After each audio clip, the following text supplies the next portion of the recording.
Bonjour, je suis Egemen Onur-Unal, le capitaine de la division FRC de l'équipe 4191 du club Inance Mécatronique. Bienvenue dans cette vidéo de notre série de contenu éducatif FIRST, créée en collaboration avec Khan Academy et IMECE. Aujourd'hui, je vais vous expliquer comment les compétitions FIRST se sont développées dans le domaine de la robotique, comment elles ont été adaptées à différents groupes d'âge, et je vais résumer les principes fondamentaux que les robots doivent posséder, ainsi que le contenu général des compétitions. Oui, en fait, FIRST se présente comme le point de départ du parcours d'ingénierie pour un élève, et ce, dès le plus jeune âge. Et cela prend forme au sein des catégories de compétition de FIRST, à travers des concours qui évoluent et se spécialisent dans différentes divisions. Dans ce contexte, FIRST dispose d'un répertoire de compétitions qui s'adresse à différents âges. De cette manière, l'organisation a su créer différents environnements où les défis sont adaptés et appropriés au groupe d'âge, offrant ainsi l'opportunité d'inculquer aux participants les valeurs de FIRST, l'éthique, la morale, la tolérance, ainsi que les domaines STEM et l'ingénierie. À ce stade, FIRST comprend en fait trois compétitions principales. Les noms des compétitions robotiques qu'ils organisent sont du plus simple au plus avancé: la First Lego League, le First Tech Challenge et la First Robotics Competition, comme vous pouvez le voir ici. Lorsque nous examinons les groupes d'âge, nous pouvons en fait tirer des conclusions sur le niveau de difficulté des compétitions. La First Lego League couvre une tranche d'âge plus large et commence également avec des enfants plus jeunes, tandis que le Tech Challenge s'adresse à un niveau mixte de collégiens et de lycéens. La Robotics Competition, quant à elle, est généralement devenue une compétition à laquelle participent des élèves de niveau lycée, selon le programme éducatif turc. Fondamentalement, si l'on regarde la First Lego League, on peut dire que le système y est plus simple, qu'il atteint un niveau intermédiaire avec le Tech Challenge, et qu'avec la Robotics Competition, on arrive au point culminant parmi les compétitions proposées par First.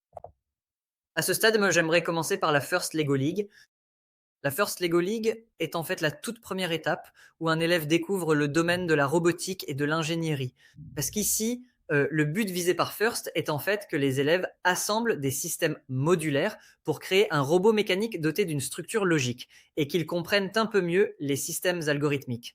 Ainsi, plus tard, s'il souhaite s'orienter vers l'ingénierie, il pourra non seulement s'exprimer dans ce domaine, mais aussi se préparer aux autres compétitions First. À ce stade, on peut en fait dire que les compétitions FIRST fonctionnent comme un véritable programme éducatif en elles-mêmes.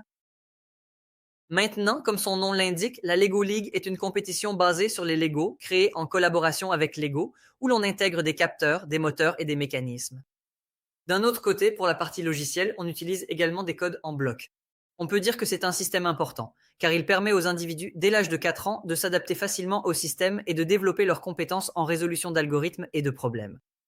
La First Lego League est une division de compétition parmi les concours First qui possède le plus petit système de terrain et où la compétition peut même être organisée sur un terrain de la taille d'une simple table.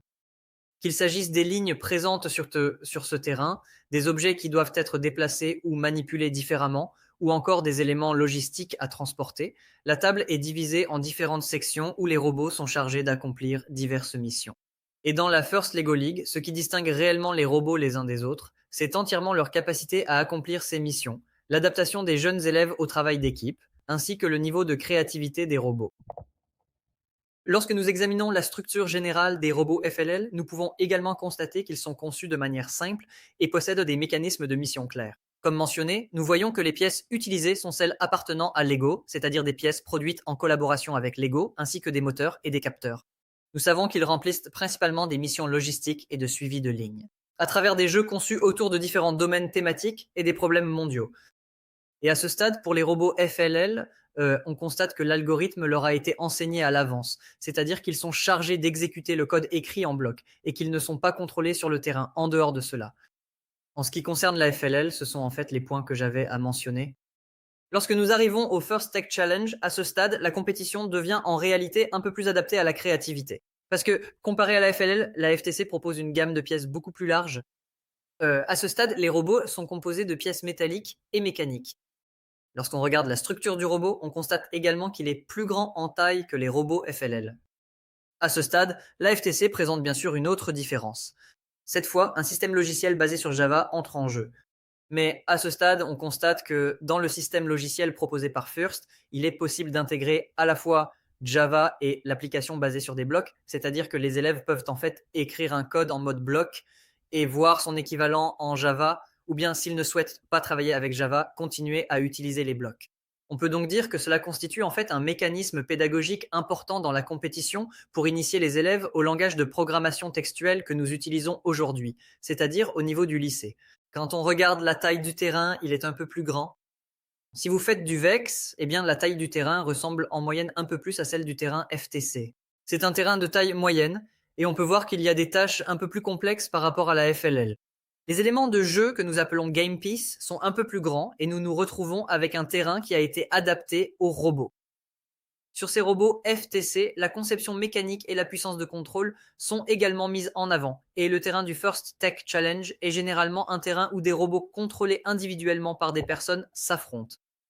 Lorsque nous arrivons aux robots FTC, la question du contrôle prend encore plus d'importance, si bien que dans les robots FTC, la compétence pour accomplir les tâches et la capacité de contrôle de la personne deviennent particulièrement mises en avant. À ce stade, dans le FTC, nous voyons que sur le terrain, les éléments de jeu peuvent être manipulés à l'aide de mécanismes de levage, de bras ou de systèmes de transport, en fonction de la mission donnée dans le jeu.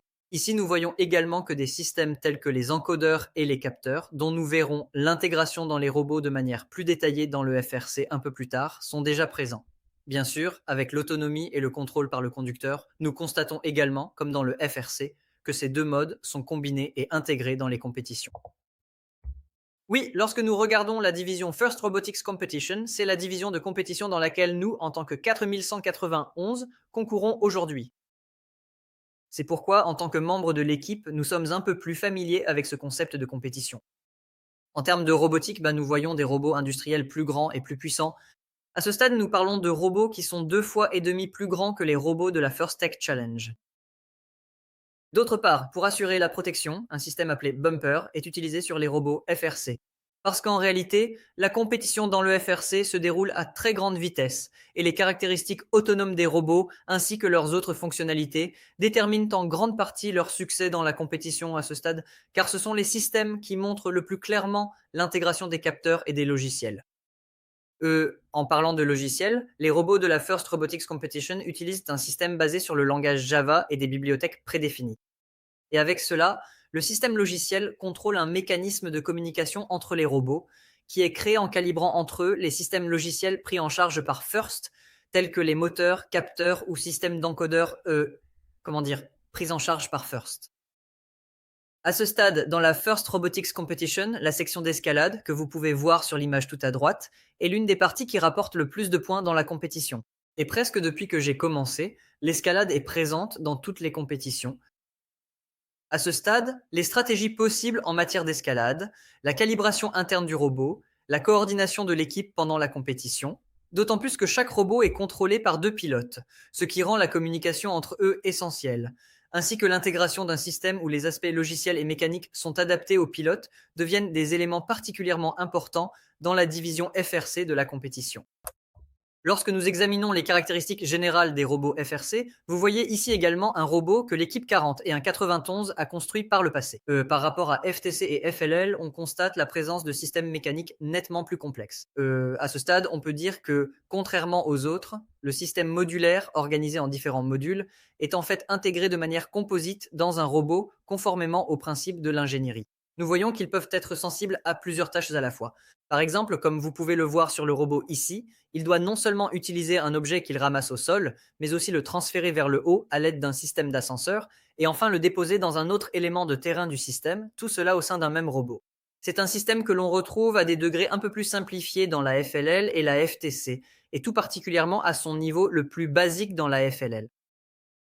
Comme je l'ai mentionné, on voit que des robots sont conçus pour être utilisés à la fois dans des systèmes autonomes et en téléopération, c'est-à-dire contrôlés par les pilotes, et en même temps, selon la stratégie de match de l'équipe, il peut y avoir des robots dans l'équipe de 3, dans sa propre division, qui jouent à cela davantage en défense. Il peut aussi y avoir des robots qui jouent en attaque ou qui sont axés sur le score. On constate en fait que dans la FRC, les conceptions se forment et se diversifient considérablement en fonction du rôle que l'on souhaite jouer parmi ceux-ci. D'ailleurs, l'un des aspects qui m'enthousiasme le plus personnellement lors des compétitions, c'est justement la question de la tactique. Parce qu'en réalité, si vous avez une mauvaise tactique, si même avec un très bon robot, vous pouvez marquer des points en autonome, mais vous n'en marquerez pas en téléopération. Et un robot qui semble plus faible peut en réalité prendre l'avantage grâce à une bonne stratégie de match.